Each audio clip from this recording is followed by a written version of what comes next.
Nah, pada materi networking models ini kita akan belajar mengenai konsep, lalu ada TCP/IP models, dan juga ada encapsulation and decapsulation, lalu ada router port type, lalu juga ada arsitektur router port. Nah, yang pertama kita akan masuk ke konsepnya terlebih dahulu. Pada umumnya, jaringan komputer itu mengacu pada perangkat komputasi yang saling terhubung serta dapat bertukar data dan berbagi sumber daya satu sama lain. Untuk terjalinnya proses bertukar data tersebut, diperlukannya aturan yang mendefinisikan bagaimana kumpulan komputer agar bisa saling komunikasi. Nah, aturan tersebut yang disebut dengan networking models. Jadi, bagaimana setiap vendor dapat saling berkomunikasi dengan open standard networking models yang tersedia. Untuk saat ini, open standard networking models yang tersedia dan terkenal ada dua, yaitu TCP/IP model dan juga OSI model. Nah, masih pada di konsep ya. Ini before opening networking models. Yang artinya sebelum dibukanya model networking gitu ya. Each vendor create their own networking model. Jadi tiap vendor itu memiliki jenis networkingnya sendiri. Lalu pada tahun 1974, IBM membuat Architecture Networking atau SNA.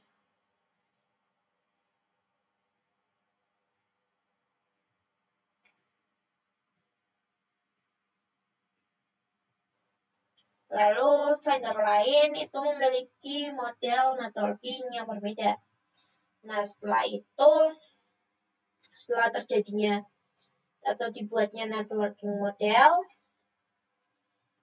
each vendor use same networking model dan can communicate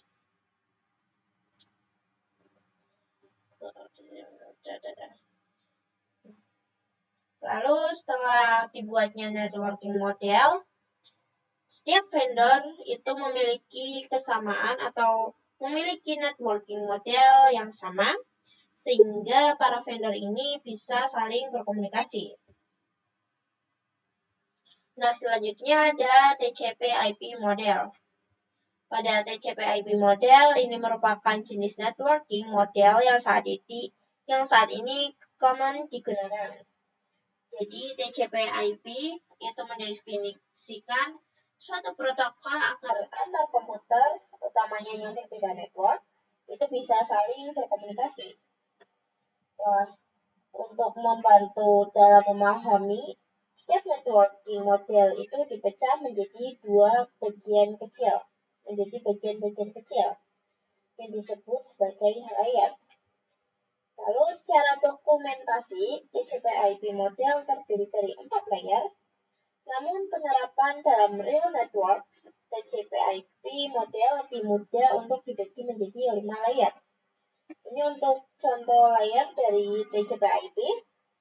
Ini cara membacanya dari paling bawah. Jadi paling bawah ini merupakan layer pertama.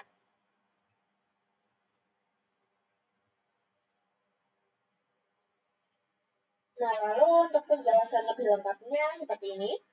Jaringan komputer adalah sesuatu yang rumit dan kompleks, baik itu dari perangkat-perangkatnya, media penghubungnya, sampai pada aplikasi yang berjalan di dalamnya.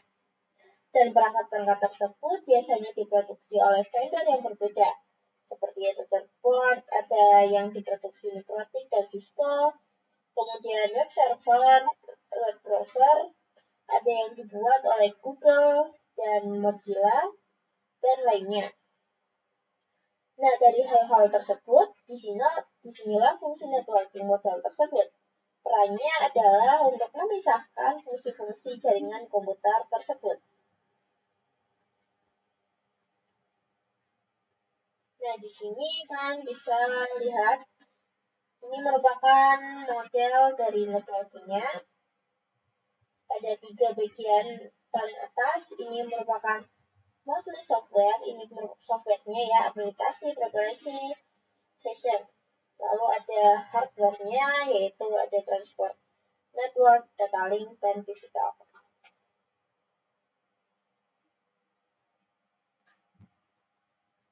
Nah, selanjutnya ada TCP IP, Application Layer.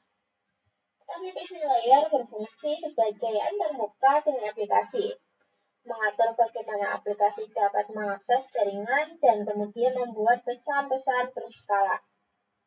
Di antara contoh service dari application layer itu seperti HTTP, POP3, IMAP, SMTP, SSH, dan sebagainya.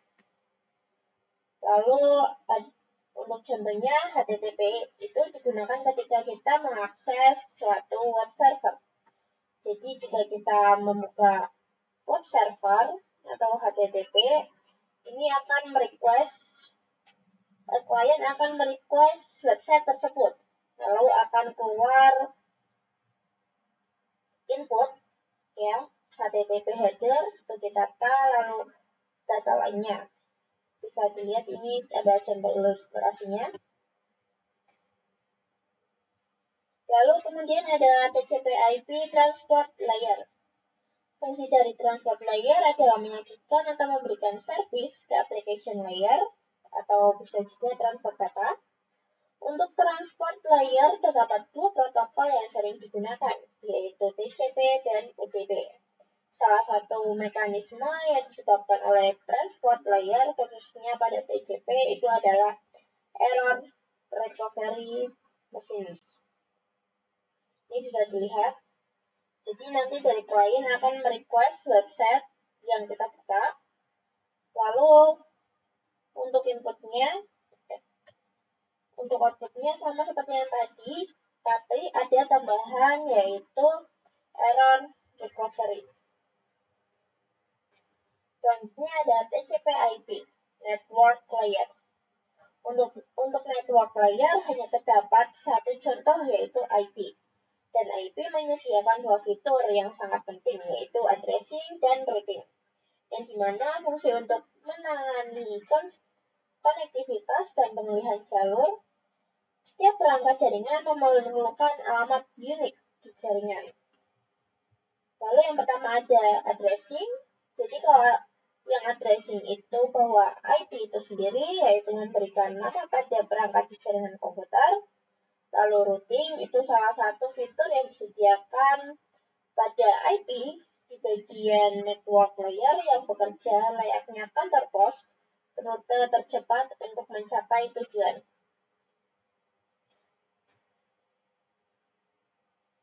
Nah, bisa dilihat ini ada ilustrasinya ya.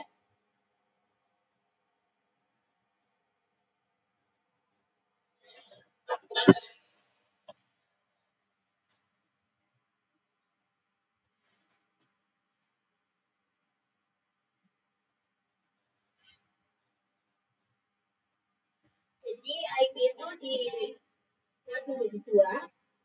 Ada dua contoh IP, yaitu IPv4 dan juga IPv6.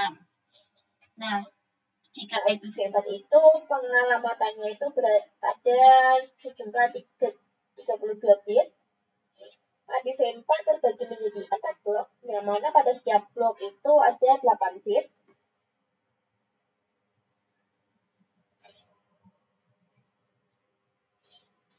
Lalu pada IPv6 itu pengalamatannya ada 128 bit, yang mana IPv6 ini terbagi menjadi 8 blok. Pada setiap bloknya itu berisi 6 bit.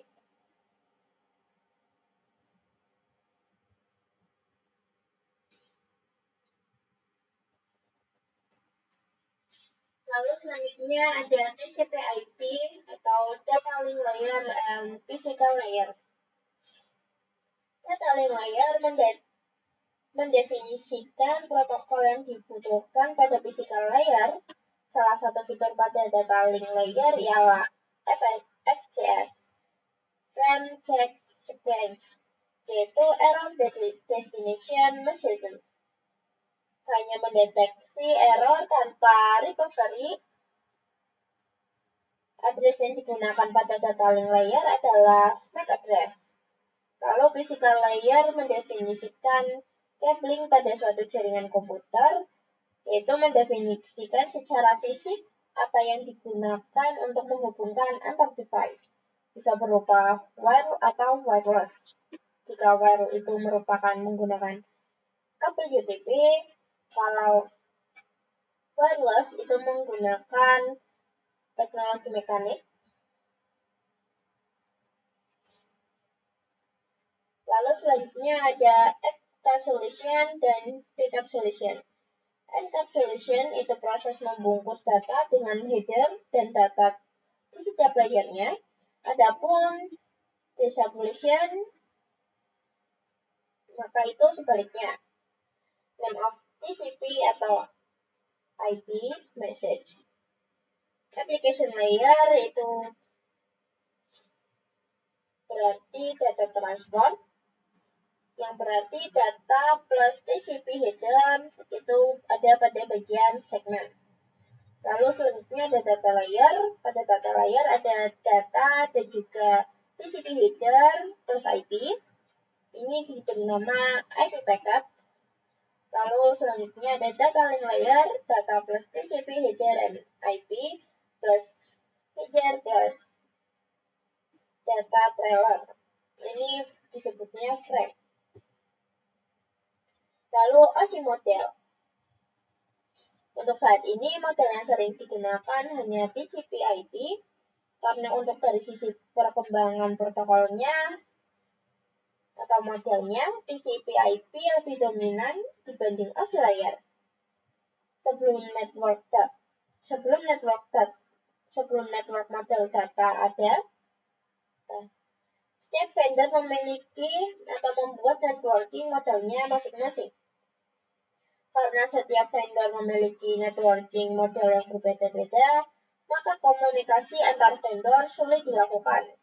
Banyaknya vendor tadi itu bagaimana upaya agar tetap bisa komunikasi dengan baik antara vendor satu dengan vendor lainnya.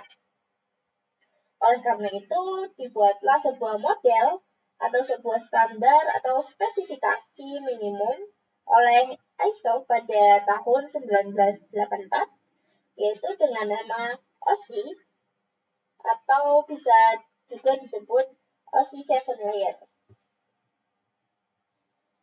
Nah, pada OSI model ini ada 7 layer atau lapisan. Yang pertama ada application layer, yang kedua presentation layer, yang ketiga ada session layer, 4 transfer layer, ya sama lah ya, kurang lebih sama TCP. Nah, ini ada perbandingannya.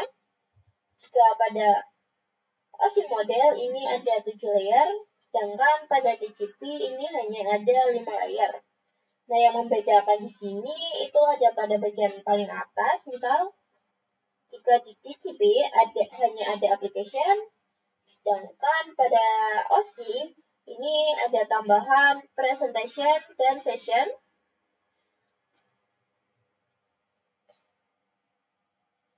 Lalu pada nama setiap layernya ini berbeda ya. Lalu ada upper layer, yaitu berkaitan dengan user interface, data formatting, and communication session. Selanjutnya ada lower layer berkaitan dengan bagaimana data itu mengalir.